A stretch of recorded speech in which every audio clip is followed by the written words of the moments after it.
And at the end of the 13th day, God looked down on his creation and saw a world yearning for a beacon, a place where dreams could take root, where freedom could flourish, and where hope would rise like the morning sun. So God made America. You see, the world needed a land where the weary could find refuge.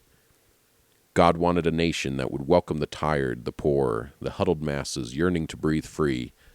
He gave her mountains that touched the sky, rivers that carved through stone, and plains that stretched beyond the horizon, a land so vast and varied it could hold every ambition. He gave her beaches and harbors, rivers and lakes, and an aquifer stretching from sea to shining sea.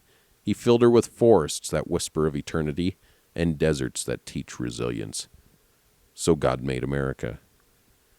He needed a nation that would face the darkest storms and still lift its eyes up to the stars. He needed fathers thinking of their children and children remembering their fathers. He needed a people who would fight for liberty, not just for themselves, but for those they'd never meet, who would till the soil, build the cities, who'd hammer steel into skyscrapers, who'd stitch dreams into reality with calloused hands and stubborn hearts, who would blaze a trail into the unknown and light a way for others. So God made America. God wanted a place where ideas could clash, where faith could bloom, and where laughter could fill the air. He wanted a land where a child born in a log cabin could lead a nation, where an inventor in a garage could change the world, where an answer to a quiet prayer in the wilderness could echo forever. So God made America. He needed a country that would bleed for what's right, on the fields at Gettysburg or on the beaches at Normandy. He needed a spirit that would prepare for hurricanes and rebuild after fires, that would stand firm through howling winds and sing anthems even when the notes trembled. And when the world would grow dark, God needed a nation that would answer the call, not with surety but with courage, not with ease but with sacrifice, not with a doubt but with a faith.